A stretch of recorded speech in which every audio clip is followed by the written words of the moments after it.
Good morning! Power! Grabe! Masarap po bang i-enjoy ang buhay kapag wala po tayong nararamdaman? Kaya ko po nasabi to kasi dumating sa buhay naming pamilya na nag-i-enjoy kami, pero dahil yun po yung pakiramdam na parang huling mga panahon na po namin sa buhay dahil po kami ay may karamdaman. Hayaan niyo po ako na isama ang aking mag-ama dito sa stage kasi po sila po ang pinanghuhugutan ko ng lakas. Sila po ang buhay ko. At kaya ko po inuwan lahat para po sa kanila. Ang story po namin, kami po ay nagtuturo. At simula po nung single ako po ay isang diabetic person. Na kung saan, alam po natin kapag single, hindi po ganun kalawak yung pag-aalala pagdating sa katawan. Pero dumating po sa punto ng buhay namin nung kami po ay nag-asawa na.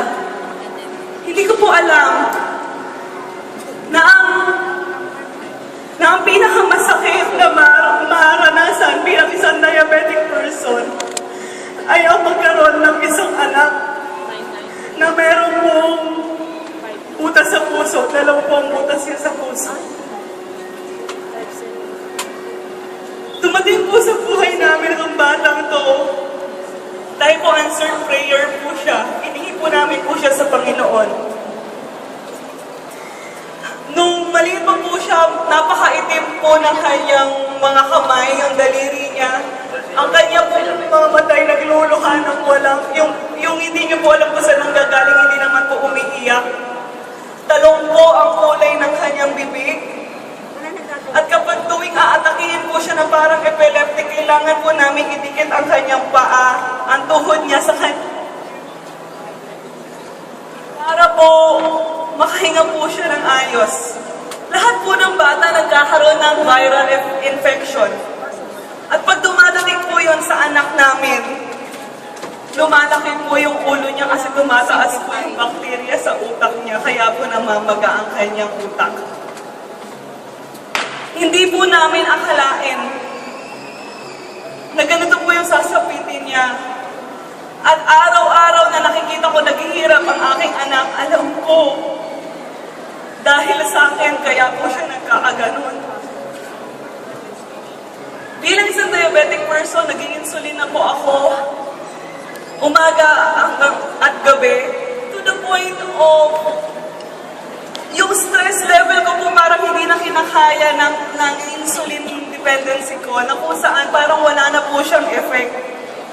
At dahil nga po nakikita ko naghihirap ang aking anak, dumarating po sa punto na mas matindi pa po yung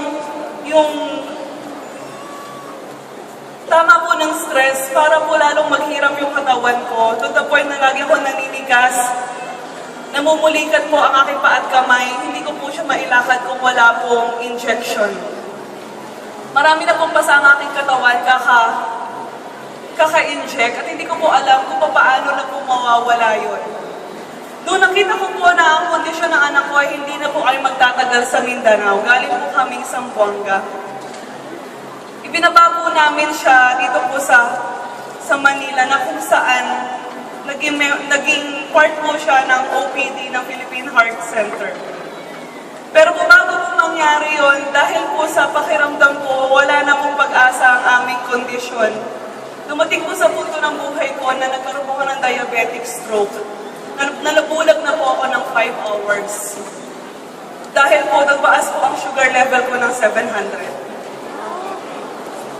Yung panahon na po na yun, hinihingi na po namin mag-anak na kunin na po kami kasi po naawa na rin po ko sa asawa ko na wala na pong magawa. Kung hindi alagaan kaming mag-ina, kung hindi po dahil sa pamilya niya, siguro po hanggang doon na lang po yung buhay namin.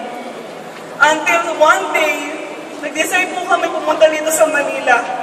Hindi po kami taga rito. Iniwan po namin ang lahat-lahat ng trabaho namin para po masusukanan yung pangangailangan ng anak ko po.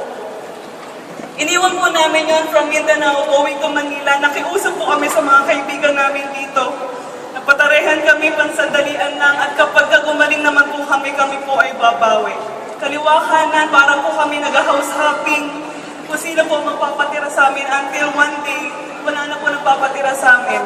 We prayed a lot na meron pong tatanggap sa amin, and we really thank God na meron pong isa sa aming mga church member na nagpatira po sa amin. Na ngayon po ay kasama po natin at partner na rin po natin dito po sa AIM Global. Ito po ay nasa pangalan si Shea Mariano. Maraming po salamat po talaga sa kanya. Dumating po ang punto na hindi po pwedeng hindi po kami magtatrabaho dito sa Manila, but then because it's September, wala po kaming pagpapasukan na school dahil po kami nagtuturo, dahil po nagsimula na po ang school year. Dumating po sa punto na I have to decide to work as a call center agent dahil po para po meron kami makaing pamilya. And it got worse. My diabetes got worse because dahil nga po sa gabi po kami nagtatrabaho at bawal po ang puyat sa isang katulad ko. Dumating po ang punto na every time may initan po ako ng araw from work, isinusuka ko po ang sakit ng ulo ko, at dahil po mataas po ang sugar ko, umiihi po ako sa aking pantalon nang hindi ko na po nakokontrol na makarating pa sa CR. That is the worst part of our life until one Sabbath, one Saturday. Sabi ko, ito na po yung huli kong simba. Kasi po nahihirapan na po ako na naginaarawan galing po sa pagpupuyat sa call center. Sabi ko, mag-isimba ako siguro gabi na lang. Pero yung the whole morning, hindi ko na po kakayanin. Sa awa po ng Diyos, siguro, hindi po siya mapayag na hindi po kami magsisimba mapupunta sa church. Namit po namin ang isang tao na bukas ng aming isipan na meron pang buhay, meron pang pag-asa na maging maayos ang aming mga kalusugan.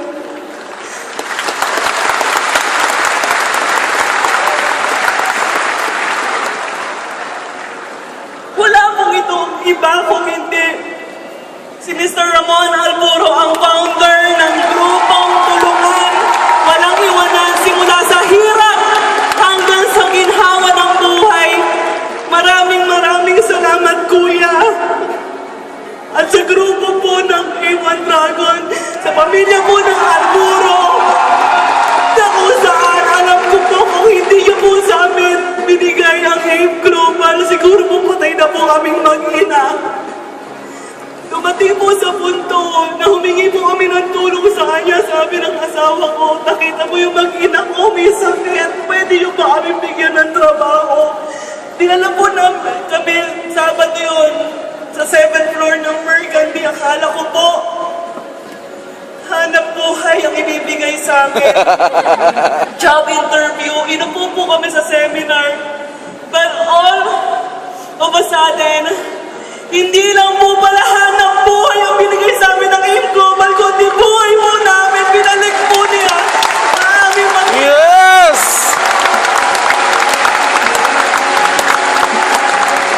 Hindi ko po akalain na gagaling po yung anak ko sa complete. Hindi ko po akalain mawawala po yung insulin ko, mawawala po mga maintenance ko dahil po sa produkto ng AIM Global.